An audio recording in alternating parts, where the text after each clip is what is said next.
Well, the year was 1954. After I got out of the Marine Corps, I took a job with the Air Force at Wright-Patterson, doing experimental flight testing on various different modifications and tech orders that they had incorporated into aircraft. While I was at Wright-Patterson, I was approached by an individual to determine if I wanted to work in a new creative thing, the flying disc simulator. They had selected several of us, and they reassigned me to a simulator manufacturer. At that time, they were building what they call the C-11B and F-102 simulator, B-47 simulator, and so forth. They wanted us to get the experience before we actually started work on the flying disc simulator, which I spent 30-some years. The simulator wasn't actually functional until around 1958. The craft that they used, the 30-meter one, was the one that crashed in Kingman, Arizona, back in, I think it was 53. That's the first one that they took out to the test site. It was a craft that the aliens wanted to present to our government, or the USA.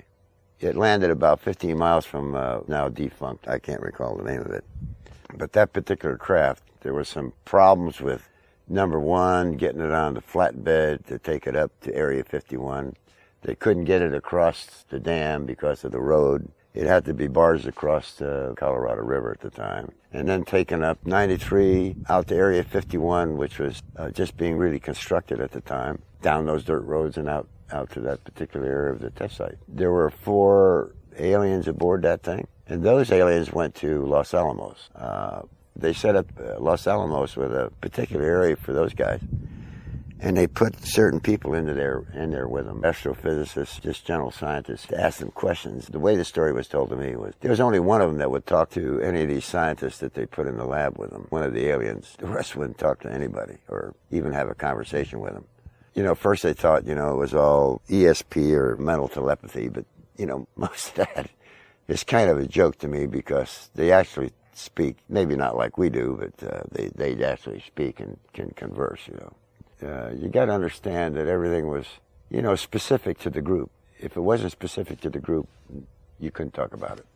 I don't know much about the ones that they brought here. I know about that one out of Kingman, but that's about it. I know the company that hauled it out of there, and a couple of different versions that they used. One was a chemical version, one was a solid version, and I don't even know the chemistry of the chemical version. The difference between this disc and other discs that they had looked at was that it was much simpler.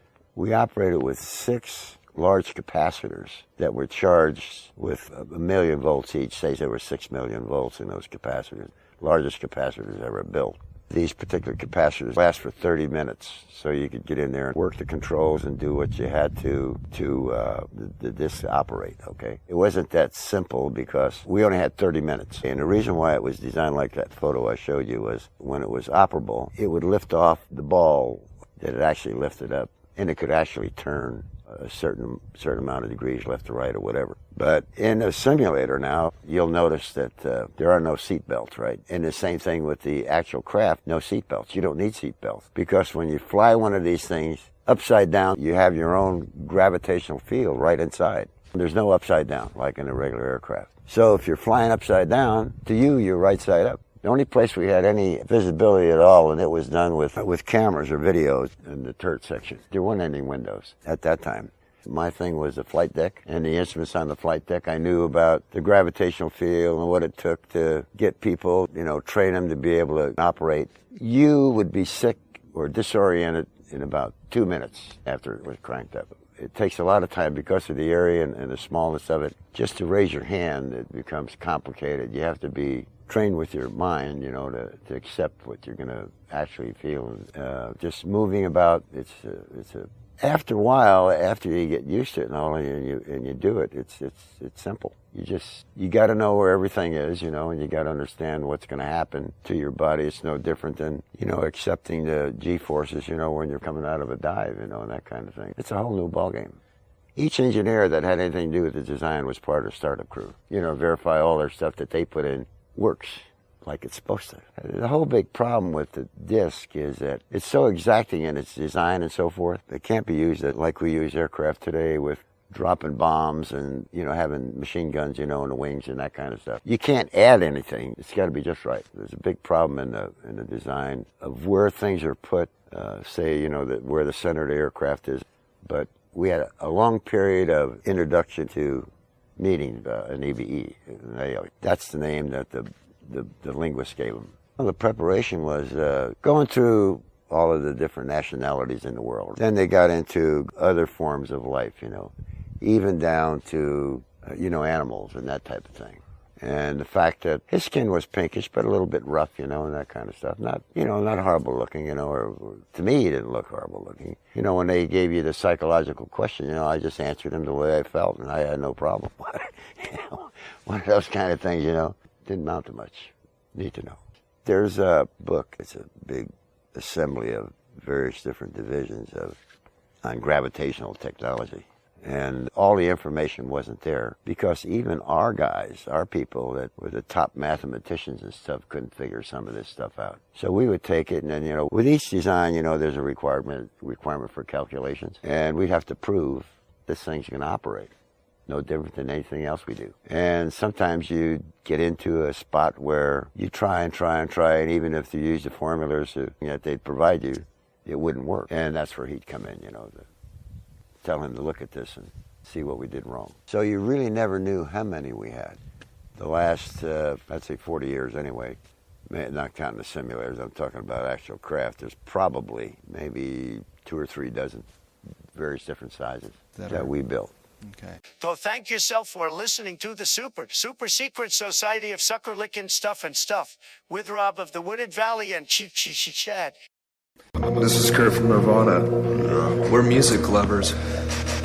We're musicians. We like music. As long as it's good. Doesn't matter if it's on a major label. Doesn't matter if it's a tape that someone made on their boombox or a recorder like this. Doesn't matter.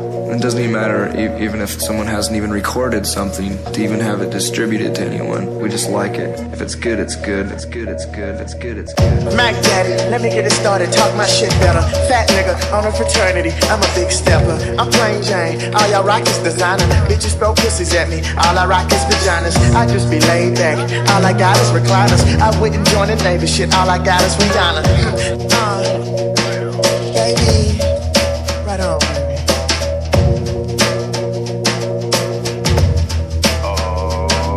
Jive turkeys is frivolous. I'm a light, this a filament. Slip the disc, I'm a krillin' it. I ain't feeling it. I'm a pimpin' the night, skin glistening. I be in your kitchen, making grits and putting dick in your wife. Keep me passing over the floating, got colder than Nova Scotia. I'm rolling my motion, making your hoe let me motorboat her. I'm a pimp type nigga with a mouthpiece. Bitches tell me I'm a maid nigga, like a house key. She remove her clothes and on the floor is where her blouse be. Most of my bitches can't do a fucking thing without me.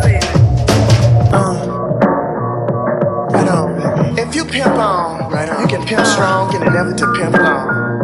A nigga like me can take you far, baby. Far.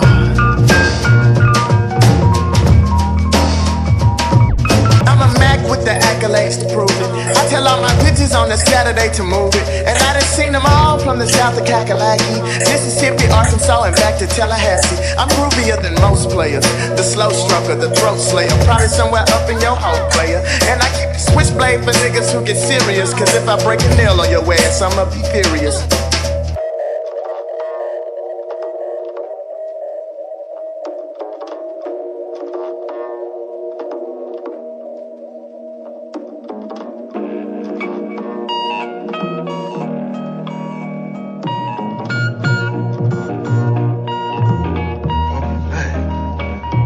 Niggas slacking on they backing and I'm packing what they lacking. Then his hoe will be contacting me for casual relax. Seducing a hoe is something that I'm usually for, but I'm eating charcuterie and putting juice in my throat. Just pepper on.